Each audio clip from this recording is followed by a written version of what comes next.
Hi students, ആർക്കൊക്കെയാണ് P T exam എഴുതാൻ പറ്റുന്നത്, ആരൊക്കെയാണ് പി ടി കോച്ചിങ്ങിന് പോകേണ്ടത് എന്നുള്ള അങ്ങനെ ഒരു സംശയം നിങ്ങൾക്ക് ഉണ്ടെങ്കിൽ അതിനെക്കുറിച്ചിട്ടുള്ള ഒരു വീഡിയോ ആണ് ഞാൻ ഈ നെക്സ്റ്റ് ചെയ്യുന്നത്.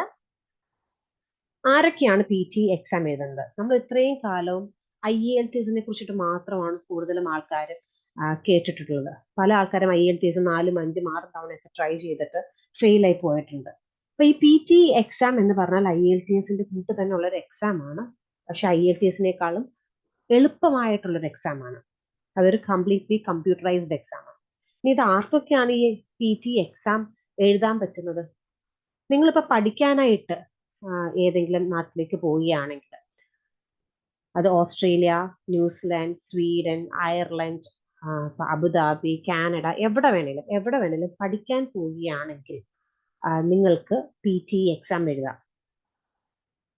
ഇനി നിങ്ങൾ മൈഗ്രേഷന് പോവാണ്, അപ്പൊ നിങ്ങൾ ഓസ്ട്രേലിയയിലേക്കോ അല്ലെങ്കിൽ ന്യൂസിലാൻഡിലേക്കോ ഒക്കെ നിങ്ങൾ മൈഗ്രേഷന് പോവുകയാണെങ്കിൽ നിങ്ങൾക്ക് പി ടി എക്സാം എഴുതാം, പി ടി അക്കാഡമിക് എക്സാം എഴുതാം.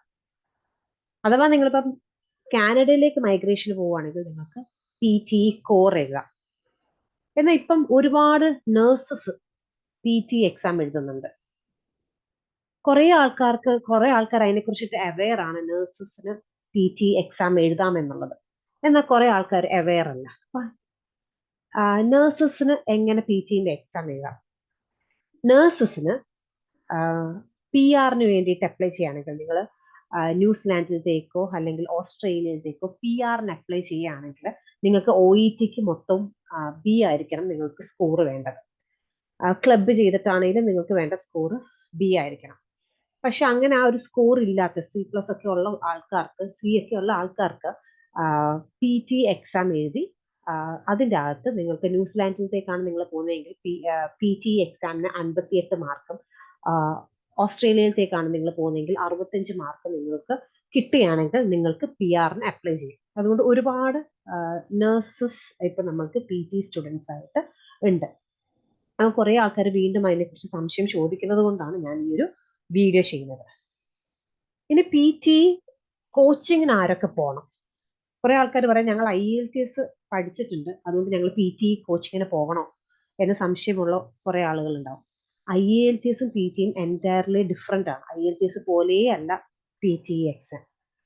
നിങ്ങൾ പി ടി ഇതുവരെ പഠിച്ചിട്ടില്ലെങ്കിൽ നിങ്ങൾ പി ടി കോച്ചിങ്ങിന് പോകണം. നിങ്ങളിപ്പോൾ IELTS പഠിച്ചിട്ടുള്ളൂ, പി ടി ഇതുവരെ പഠിച്ചിട്ടില്ല, എന്നാലും നിങ്ങൾ പി ടി കോച്ചിങ്ങിന് പോകണം. പി ടി IELTSും എൻറ്റയർലി ഡിഫറെൻ്റ് ആണ്. പിന്നെ ഓൾറെഡി പഠിച്ചിട്ടുള്ള ആൾക്കാരുണ്ടായിരിക്കും, ഏതെങ്കിലും ഒരു ഇൻസ്റ്റിറ്റ്യൂഷനിൽ പോയി പഠിച്ചിട്ടുണ്ട് ഉള്ള ആൾക്കാരുണ്ടായിരിക്കും.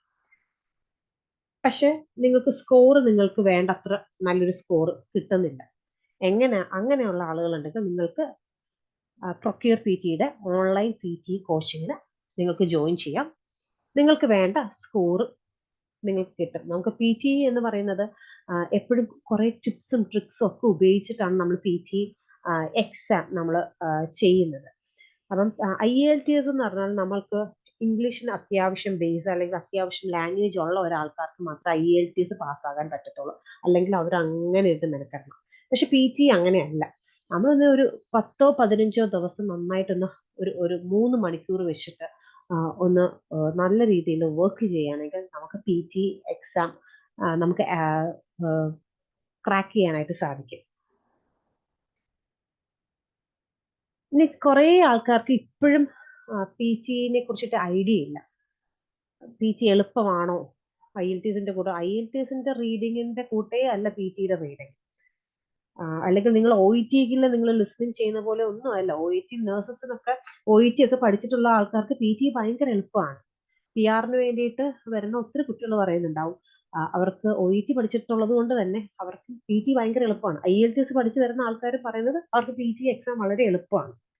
അപ്പൊ ഇത് എളുപ്പമാണ്, പക്ഷെ നിങ്ങളുടെ ഭാഗത്തുനിന്ന് ഒരു കോൺട്രിബ്യൂഷൻ ഉണ്ട്. അതായത് നിങ്ങൾ പ്രാക്ടീസ് ചെയ്യണം. ഡെയിലി ഒരു 3 മണിക്കൂറെങ്കിലും നിങ്ങൾ പ്രാക്ടീസ് ചെയ്താൽ മാത്രമേ നിങ്ങൾക്ക് വേണ്ട സ്കോർ നിങ്ങൾക്ക് അച്ചീവ് ചെയ്യാൻ പറ്റൂ. അപ്പൊ പി ടി കോച്ചിങ്ങിന് ജോയിൻ ചെയ്യുന്നതിന് മുന്നേ നിങ്ങൾ ആദ്യം അറിയേണ്ടത് നിങ്ങൾക്ക് എത്ര സ്കോർ ആണ് വേണ്ടതെന്ന്. നിങ്ങളിപ്പോൾ പഠിക്കാനായിട്ടാണെങ്കിലോ അല്ലെങ്കിൽ വർക്ക് വിസയ്ക്കൊക്കെയാണ് പോകുന്നതെങ്കിൽ നിങ്ങൾക്ക് എത്ര സ്കോറാണ് നിങ്ങൾക്ക് വേണ്ടതെന്നുള്ള ഒരു അറിവ് നിങ്ങൾക്ക് ആദ്യം ഉണ്ടായിരിക്കണം.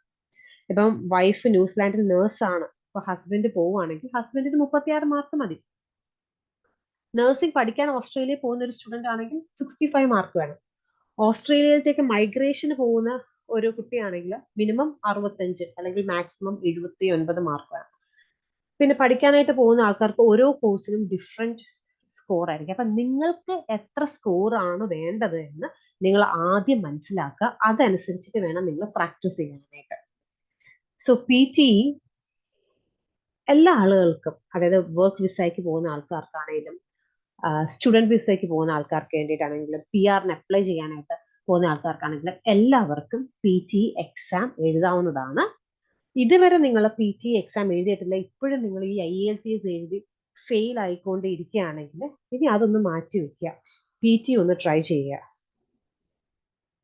OET എഴുതിയിട്ട് ഇതുവരെ നിങ്ങൾക്ക് B സ്കോർ കിട്ടുന്നില്ല, നിങ്ങൾക്ക് ന്യൂസിലാൻഡിലത്തേക്കോ അല്ലെങ്കിൽ ഓസ്ട്രേലിയയിലത്തേക്കോ നിങ്ങൾക്ക് PR അപ്ലൈ ചെയ്യണം, PT ട്രൈ ചെയ്തോളൂ. സോ PT ഓൺലൈൻ കോച്ചിങ് താല്പര്യമുള്ളവർക്ക് ഈ നമ്പറിൽ കോൺടാക്ട് ചെയ്യാം. Thank you.